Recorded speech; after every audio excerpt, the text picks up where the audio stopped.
زه ډاکټر نوید خپلواک یم. نن د هغو ناروغیو په هکله خبرې کوو چې دوام یې له بده مرغه په سرطانونو اوړي. ځینې التهابونه موجود دي که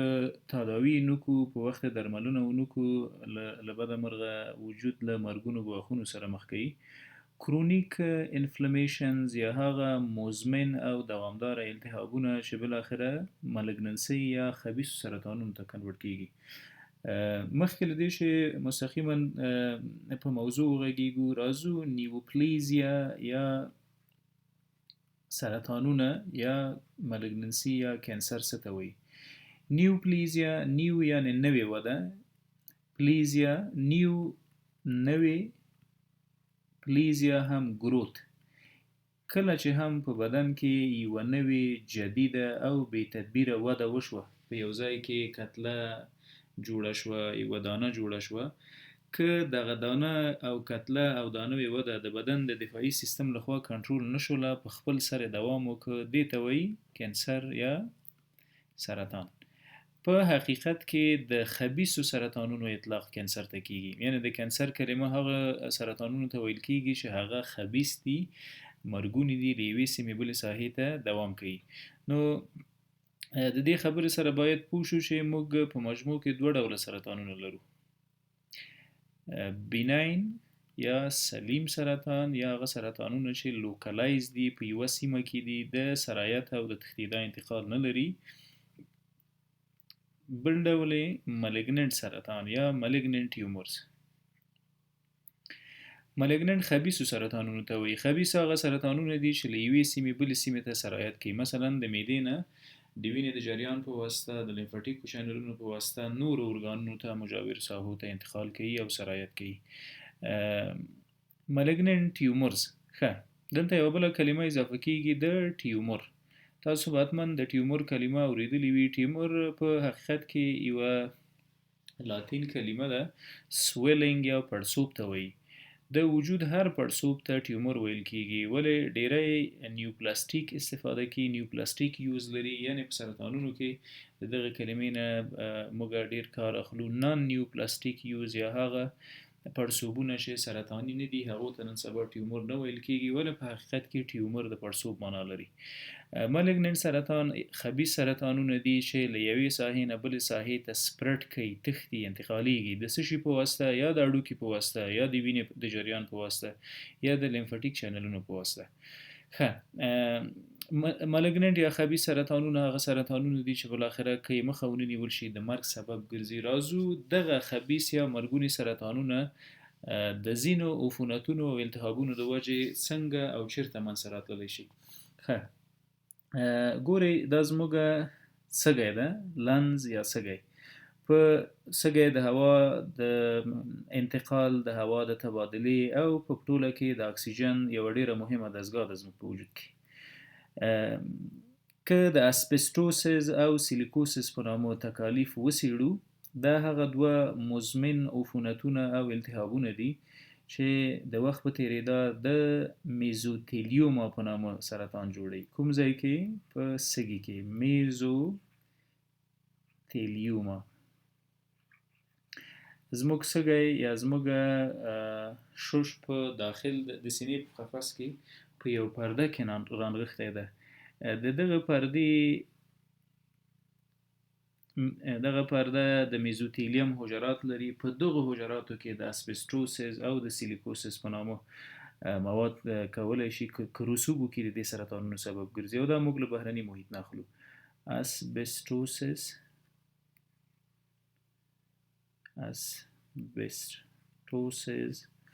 او سیلیکوسس دغه عضوي مواد دي چې د تنفسي طرقو د لارې شش ته ورځي، رسوب کوي، پاتې کیږي، د التهاب او عفونت سبب ګرځي، او بالاخره که دوام وکړي، بې تدبیره پاتې شي، نو د سرطانونو سبب ګرځي. هغه سرطان چې ډیری وخت په سږو کې د مرګومیر مقدار یا ګراف لوړ کړی میزوتیلیوما ده. همدارقم نور لنز کینسرز هم په عفونتونو کې پیدا کیږي. لنز کارسینوما. کارسینوما یعنی د هوایی پیپونو او لارو د اپیتیلیم نه راولاړ شوی کینسر. ښه، د اسبستوسز او سیلیکوسز دا چیرته پیدا کیږي؟ معمولا د سیمنټو فابریکې، د زغالو فابریکې چې ډیری وخت هوا پکې ګردجنه وي، ظاهري او موزره پارټیکلز او ذرات په هوا کې ګرځي، د دغو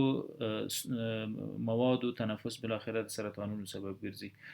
همدا رقم انټسټاین یا کولمې لرو. موږ په کولمو کې د انفلمیټري باول ډیزیز په نامه تکلیف لرو، آی بی ډي. انفلمیټري باول ډیزیز دوه ډوله ده، یو ته کرونز ډیزیز وایي یا د کرون ناروغي، او بل ته السریټیو کولایټس وایي. السریټیو کولایټس د غټو کولمو تکلیف ده، کرون ډیزیز د ټول هاضمي جهاز تکلیف ده. په کرون ډیزیز کې د غټو کولمو زخمونه منځته راځي، د زخم نه خونریزي کیږي او په ډکو میتیازو کې د مریض وینه موجود وي. د کرون بیماری له خولې نه واخله تر مقعده پورې په هر ځای کې د زخم، تخریش، تخریب او التهاب او عفونت سبب ګرځي. دواړه کولی شي بدبختانه په سرطانونو تبدیل شي. کولون کینسر او سمال انټسټاین لیمفوما دوه مهم سرطانونه دي چې د آی بی ډي د وجې ممکنه ده منځته راشي. د آی بی ډي کې هم د کرون ناروغۍ د وجې. همدا رقم ارسریټیو کولایټس بیا د ملګنۍ د سرطان ته د تبدیلیدو پوتانسیل ډیر قوي لري، یعنی که السریټیو کولایټس د کرون ناروغۍ په نسبت زر کولوریکټل سی ته تبدیل کیږي، کولو ریکټل سی یا کولوریکټل کارسینوما. دا د سترو کولمو یو ډیر مهمه او مشهوره سرطان ده چې د السریټیو کولایټس د بیماری نه پیدا کیږي. السریټیو کولایټس څه ډول بیماری ده؟ په دې ناروغۍ کې معمولا د ډکو میتیازو سره وینه موجوده وي. دغه وینه د کلونو کلونو راځي، ورسره د مریض وزن کمیږي، کمخوني لري، د نس بادونه او ګړهاری موجود وي. که چیرې وضعیت د کرون او د السریټیو کولایټس پورې مرتبط و نو آی بی ډي ده، او آی بی ډي د سرطانونو سبب ګرځي. کولی شو موږ د آی بی ډي معالجه وکړو، د سرطان مخنیوی پرې وکړو. په همدې رقم دا غده تاسو ګورئ د پنکریاس په نامه. پنکریاس د معدې او د کولمو سره مجاور موجود ارګان د اندوکراین او اگزوکراین دوه مهم فعالیتونه لري چې یوې ترشحات دي د هضم لپاره او بلې هارمونونه دي چې شکر دغه انسولین او ګلوکوګان هارمونونه نومونه به مو اوریدلي وي، دا د پنکریاس له غدې ترشح کیږي. که چیرې په پنکریاس کې پنکریټایټس، کرونیک پنکریټایټس یا د پنکریاس مزمن التهاب موجود وي، دا بالاخره د وخت په تیریدو که معالجه ونشي د پنکریاس د کینسرونو سبب ګرځي، پنکریاتیک کارسینوما جوړوي. پنکریاتیک کارسینوما کارسینوما د هغه وژونکي او مدهشه سرطان نوم ده چې متاسفانه تر اوسه علاج نه لري. که جراحي وکړو مریض ته، که کیمو یا واکسین ورکو، که مریض ته شعاع ورکو، په هر ډول که معالجه شي مریض د دویمې درجې سرطانونه لا تر دې دمه لا علاج دي، د درېیمې او د څلورمې خو یې بیخي لا علاج دي. د پنکریاس د عفونتونو نه پیدا کیږي. په کرونیک پنکریټایټس کې د لایپیز او امایلیز په نامه انزایمونه جګ شوي، نو که تاسو شک لرئ چې ګواکې د پنکریاس غده به مو ملتهبه وي، یو سمپلی ابډامن پیلویک الټراساوند کولی شي دا معلومه کړي چې پنکریاس کې پړسوب التهاب شته ده که نشته ده. همدا رقم د لایپیز امایلیز په نامه دوه انزایم دي چې هغه لایپیز امایلیز دا دوه انزایم دي چې د پنکریاس په واسطه جوړیږي او دا بیا راځي د پنکریاس نه وړو کولمو ته. وړو کولمو کې د خوړو په هضم کې کومک کوي، خصوصا د قندونو او د شحمیاتو په هضم کې بشپړ کومک کوي د وجود سره، د هضمي جهاز سره. که شک لرو چې پنکریاس به مو ملتهب وي، دغه ارګان به التهاب کړی وي او دا التهاب به له وخته موجود وي، کولی شو په وینه کې لایپیز امایلیز وګورو. د دې ترڅنګ که چیرې اکیوټ پنکریټایټس موجود وي. اکیوټ پنکریټایټس څه معنا؟ یعنی دا د پنکریاس غده اکیوټ پنکریټایټس حاد التهاب موجود ده. د اکیوټ پنکریټایټس دردونه نهایت زیات شدید دي، یعنی په هاضمي جهاز کې هغه ارګان چې درد نهایت شدید ده، یو د پنکریاس التهاب ده او بل هم د تریخي یا د صفرا د کیسې. کله چې د اکیوټ التهاب په حق لغږیږو مریض شدید درد لري چیرته لري په خپل د نس په پورتنۍ ساحه کې دا کومه ساحه ده چې د معدې اطلاق کوو په دغه ساحه کې ډیر شدید درد لري خواړه قطعي د مریض نشي خوړلی چې خوري نو دفعه نه بیرته استفراغ کوي د درد او د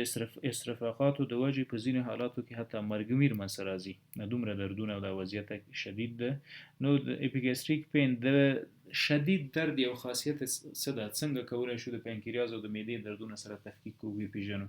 د پنکریاز درد د معدې د ساحې نه یا د نس د پورتنۍ د ساحې نه مستقیما رډیشن کوي یا مستقیما ځي ملا ته رډیشن ټو بیک که وغواړو د پنکریاس درد وپېژنو د نورو دردونو سره تفکیک کړو نو د پنکریاس درد د معدې په ساحه کې منځته راځي او مستقیم رډیټ کیږي بک اف پیشنټ یا بک اف باډي ته صحیح ښه په دې صورت کې باید هغه دوه انزایمونه معاینه کړو لایپیز او امایلیز او سطح باید وګورو که جیګ و نو د دغه اکیوټ وضعیت معالجه باید وکړو د دې ترڅنګ نور هغه ارګانونه چې د التهاب او د عفونت د وجې ممکن په سرطانونو باندې اخته شي دا وګورئ ینه یا لړمون یا ځیګر په ځیګر کې د هیپاټوسلولر کارسینوما په نامه تکلیف سرطاني تکلیف ممکن منځته راشي که چیرې هم په ځیګر کې هیپاټایټس موجود وي هیپاټایټس یا د ځیګر التهاب ته وایي کوم هیپاټایټسونه کولی شي د په ځیګر کې د سرطانونو سبب وګرځي موږ وایرل هیپاټایټس لرو چې د وایرسونو د وجې کېږي دا تور زیړی په نامه نوم به مو اورېدلی دا په حقیقت کې تور سپینو زیر زیړي نه دي رنګونو باندې نه سره کلاسیفای کېږي بلکې زموږ په ټولنه کې د هیپاټایټس بی وایرس له وجې راولاړ التهاب ته تور زیړی وایي د سی د وجې راولاړ ته تور زیړی وایي دا اگر چې غلطه خبره ده ولې اوس په همدې نامه مشهوره ده وایرل انفیکشنونو کې وایرل هیپاټایټس کې مهمه موږ سره هیپاټایټس بی وایرس ده هیپاټایټس سی وایرس ده یا دغه تور زیړي که دغه معالجه نشي دا د وخت په تیریدو د سرطانونو سبب ګرځي همدا رقم آرټو ایمیون هیپاټایټس آرټو ایمیون هیپاټایټس زموږ د بدن دفاعي سیستم راځي په هیپاټوسایډ یا د ینې په حجراتو حمله کوي بار کوي دغه وضعیت دوام کولی شي د سرطانونو سبب وګرځي کوم سرطان چې په ینه کې منځته راځي او متاسفانه تر اوسه لا علاج ده هغه ته HCA یا هیپاټو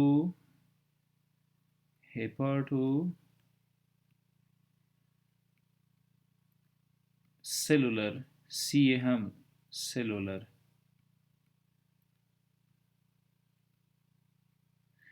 HCC وبخي HCC هیپاټو سلولر کارسینوما HCC دا د ینې یا د لړمون سرطان ده چې بدبختانه د هیپاټایټس بی او سی د وجې منځته راځي هیپاټایټس بی او سی یا هغه چې زموږ په ټولنه کې اطلاق تور زیړي ته کېږي همدا رقم اډوکی لرو دلته بونز په تاسو به حتما د آسټیومیلایټس په نامه تکلیف اورېدلی وي آسټیومیلایټس کې د اډوکي التهاب او عفونت موجود وي دغه وضعیت ډیر د کلسیم د کمبود سره او د دفاعي سیستم له حملاتو سره مرتبط ده اکیوټ میلایټس آسټیومیلایټس د اډوکو التهاب ده دا که چیرې معالجه نشي په ساینسونو کې د سرطانونو سبب ګرځي موږ او تاسو ساینسونه لرو ساینسونه دلته په د مخ په کاسه کې موجود دي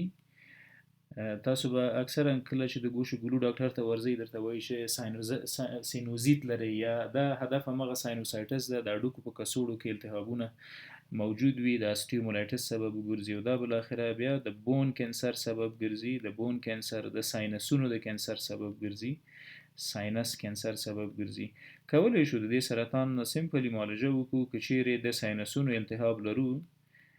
ساینس کینسر سینوزیت لرو کولی شو ګوشو ګلو ډاکټر ته مراجعه وکړو چې هغه یې تشخیص وکړي او بالاخره له منځه یې یوسي همدا رقم ځینې نور حالات موجود دي چې د هغو په رفع کولو کې برطرفه کولو کې موږ کولی شو د سرطان نه ځان وژغورو مثلا تاسو وګورئ که دلجوشي موجوده وي دلجوشي دا مثلا مرۍ ده دا معده ده دا کولمې دي په ټوله کې د هاضمې جهاز دغه ساحه کوم ځای کې چې مرۍ او معده په یو بل کې نښلي سره دا ساحه دې ته لوور اسافیګل سفنکټر وایي لوور اسافیګل سفنکټر که چیرې لوور اسافیګل سفنکټر یا د مرۍ او د معدې ترمنځ دا شیردان واس پاتې شي تیزاب راجګیږي بار بار که واس پاتې شي نو بار بار تیزاب راجګیږي او د زړه د جوش سبب ګرځي یا د معدې د جوش سبب ګرځي یا د هارت برن سبب ګرځي که دغه حالت دوام وکړي یعنی له مرۍ له معدې نه د تیزابو ریفلکس عمرونه او کلونه دوام وکړي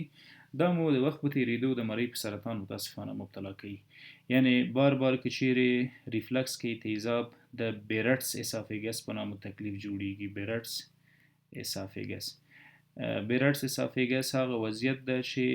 تقریبا مرۍ نوره یو 50% د سرطانونو دنیا ته وراوښتي او په اپیتیلیم کې تغییرات راځي موږ کولی شو د دلجوشۍ معالجه وکړو د معدې د سوځېدو معالجه د جوش معالجه وکړو او د سرطانونو دغه بڼه ده د ریفلکس اسوفیګایټس نه چې کوم سرطان د مرۍ منځته راځي هغه سمپلی ډېر په اسانه کولی شو چې معالجه کړو او برطرفه یې کړو حتی مخکې له دې چې پرې مبتلا شو که یو ځل وجود په سرطان مبتلا کیږي بیا نو معالجه سخته ده په هغې صورت کې بیا د ټول تدبیر صحي تدبیر دا ده چې څومره ژوندی پاتې شي مریض تر اخره قطعي تدبیر بیا نه موجود همدا رقم که د معدې په هکله وغږیږو کوم التهاب کولی شي په معده کې د سرطان سبب وګرځي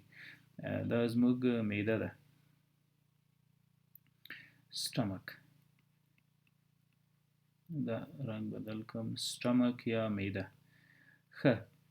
په معده کې کوم عفونت موجود ده یو مشهوره میکروب تاسو ټول پیژنئ هلیکوبکټر پایلورای هلیکوبکټر پایلورای یا اچ پایلورای که اچ پایلورای موجود وي د معدې د زخم سبب ګرځیدلی وي دغه زخم باید معالجه کړو کنې د اډینو کارسینوما په نامه د معدې سرطان منځته راولي د اډینو کارسینوما په نامه د معدې سرطان د دې خبرې په اورېدو به ورخطا کیږي نه هر اچ پایلورای د معالجې وړ نه ده او هر اچ پایلورای د سرطان سبب نه ګرځي هغه اچ پایلوري چې د معالجې وړ دي هغه باید هم په معایناتو کې مثبت وي او هم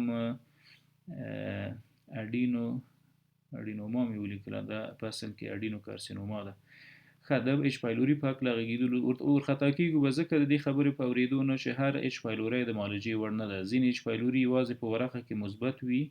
او مریض کوم علایم نه لري دغه اچ پایلوري نه د معالجې وړ نه دي هغه اچ پایلوري چې یو ځلي معالجه شوي انټي بیوټیک مو خوړلی وي کولی شي چې د ډېرې مودې دپاره دغه اچ پایلوري د تخریب نه وغورځېږي د هغې هغه کومه